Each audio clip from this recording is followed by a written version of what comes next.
Season 6 brought with it new weapons, new weapon changes, and a lot of stuff we've already discussed here on the channel, but today we're going to take a look at and examine a little further the medium to long range meta here, the top 5 rifles within Warzone that you should be using, and what that meta looks to be right now in Season 6, and what it's likely going to be here going over the next couple of weeks. So as we go along, let me know your thoughts down below. Do you guys use any of these rifles? Do you find them to be in your top 5 spot as well? Is there anything that you're really enjoying? Feel free to let me know your thoughts down below.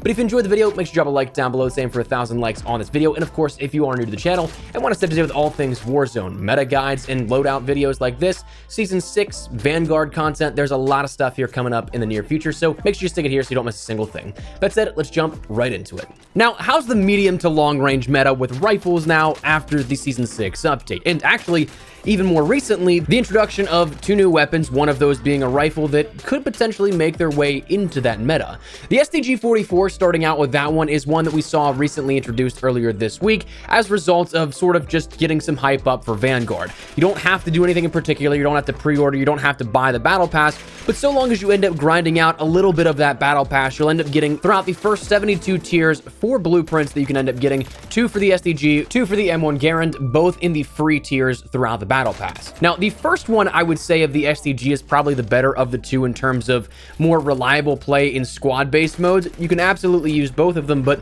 you're gonna have more success, I think, with the blueprint with the 30-round mag in, say, solos, and that still wouldn't even be my primary choice to go with in terms of ammunition. But that Bone Rattler blueprint here with the 45-round mag, it is something you can absolutely do, and honestly, the blueprint itself is pretty solid at its base. It's not a weapon that I would pass up, and honestly, it's great for close to medium range play, and I think you definitely will be seeing it here over the course of the next couple of weeks as a sort of mainstay. But because of that lack of customization, that lack of ability to change the weapon for different situations, it might not necessarily place it in my top 5 meta weapons overall within Warzone. You're kind of pigeonholed with that a little bit. However, the most comparable weapon build is that of the AK-47, which we've talked about here before. The AK right now is, I think, that main balance of powerful weapon, but also relatively easy to pick up. It's not like your EM2 or your C58. We're gonna have a lot of kick. Sure, it does have some kick, but it's also something that is way more manageable, I think. Things like the XM4 are comparable, which we'll talk about here in a second, but I still think that AK-47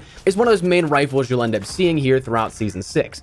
For this, though, talking a little bit of a class setup, I'd run the GRU suppressor, RPK barrel, axial arms 3x optic, Spetsnaz grip, and the 45-round mag, which I've been playing around with recently, just for that little bit of speed you gain on the reload time as opposed to the 60. Though, if you're more comfortable with the 60 and you want to take a little bit more shots for engagements, that's absolutely still viable as well. So the AK, I think, is right up there as one you'll see quite a bit. But talking a little bit about those weapons that we just mentioned here that I think are going to be a meta, but maybe a little bit tougher to control. So if you can work on handling these, you're absolutely going to fry through your enemies. I want to start out with one that has been, I think, kind of in the shadow of the C58, but I've been playing around with it a lot recently, and again, if you can control that recoil, you're gonna absolutely fry with it. That being the EM2. Now, the main difference, I think, when I play back-to-back with the EM2 versus the C58, talking about in-game feel, is how much bounce the weapon has. It feels like it has a little bit more of a punch than the C58, but it's going to bounce tremendously more here with this. So you really want to make sure that you focus your build on control rather than, say, how in the past we've taken rifle setups that go a little bit more in the way of mobility.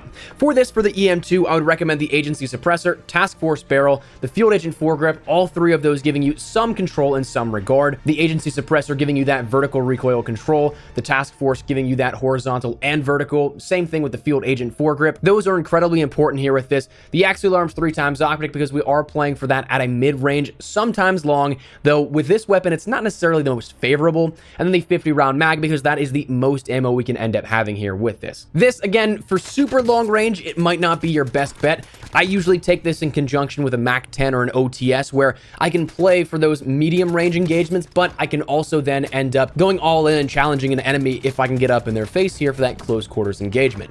That's been a part of my loadouts where I'm going for higher kill games here. So it's phenomenal. Again, it's just going to take a little bit of time to get used to that extra kick. Then talking about the C58 though, again, probably the more easier one to manage here with this. It doesn't hit as much as a truck, but it still hits like a truck because, again, as I've talked about, AMAX V2, I've said that since this weapon came out, it is still going to be a weapon that is incredibly viable, and even with some adjustments here to the rifle category over the last couple of months, it still stood the test of time and still is one of those weapons that I think you'll see a ton in that rifle category. This, again, being a little bit more of a step down compared to the EM2 in terms of that kick, you don't necessarily need to focus as much on the recoil control, but I still like to. So for that, it's almost an identical build here for the EM2, that being the agency suppressor, task force barrel, field agent grip, the 55 round mag, and also the axial arms 3x optic. This one is still one of my go-tos, whether it be in Verdansk, whether it be in Rebirth. I have a blast with this one, and I think you can absolutely shred with it. Now, the final two weapons we'll talk about in terms of what I think are the top 5 meta right now for rifles come down to one that we talked about in the top 10, which may be a little bit of a surprise, and one that has kind of just been floating along there. It might not necessarily be your first pick, but it gets the job done without a doubt. Firstly, the XM4. This, I think, is kind of comparable again to the AK-47, just statistically speaking, slightly down a peg compared to where the AK-47 actually is. It has very comparable TTK, has very comparable attributes in mobility, but again, just doesn't pack as much a punch as the AK-47 pound for pound. That said, I think it's still one of the most fun rifles to play around with as of recently, and it does give you a little bit in terms of that mobility as opposed to a C58 or that EM2. So this, again, agency suppressor, task force barrel, field agent grip, 60 round mag, and the axial arms 3x optic. If you're really feeling like you can control the bounce of the weapon, you can toss on a Tiger Team Spotlight or something like that. Maybe a Serpent Wrap for that added ADS speed, or if you really want to, the Raider Pad, though wouldn't really go for that one all that much just because of how it was adjusted a couple of months back. But the XM4 is still an incredible option, and I think you'll start to see it again a little bit more here over the course of the next couple of weeks as Season 6 progresses. And finally, the last weapon we'll talk about is that of the Fara 83. The Fara has kind of been like old reliable here in the rifle category. It's seen its day in the limelight, but it's also still, even though it's not the main focus, the best rifle out there by far, it's still incredibly reliable here. You can still absolutely get the job done.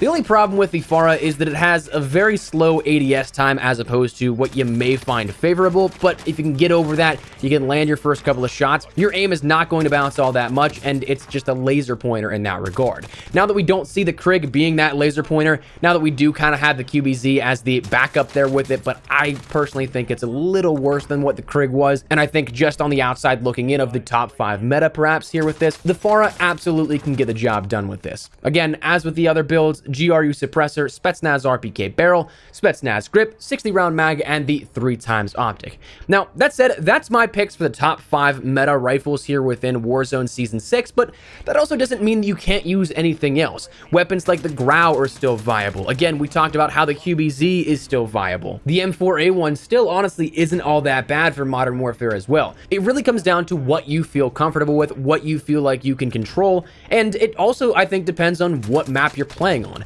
I absolutely would take different class setups for Rebirth as opposed to Verdansk, and so in that case, someone in the comments recently pointed it out where the FFAR is still pretty solid for a sort of close to medium range play because you have that fire rate, the damage of a 5.56 round, and it's something that can still rip through enemies where an SMG may not get the job done. So while I think you'll see these top 5 rifles here a lot within Season 6, by no means does this mean that that's all you have to use. That doesn't mean this is gospel for all of Warzone, so therefore I highly recommend you try these weapons out, but also try out some other ones as well. So that said, that's where we're going to wrap it up. Just wanted to keep you guys in the loop with some of the best rifle play loadouts, and also feel free to let me know your thoughts down below if you guys would like to see some other things like this. Best SMG, best sniper support weapons. Feel free to drop your thoughts down below. But if you enjoyed the video, make sure to drop a like down below. If you are new to the channel, hit that subscribe button so you don't miss a single thing regarding all things Warzone. Season 6, Vanguard coming up very, very soon. We got you covered with all of it. So if you're interested, hit that subscribe button. If you also want to follow me over on Twitter and Instagram, those are the best places to chat with me outside of YouTube. So if you guys want to strike up a conversation, ask me a question, whatever the case may be, that link is down there in the description below. That said, thanks so much for watching. My name is Espresso. I'll see you guys later. Take care and peace.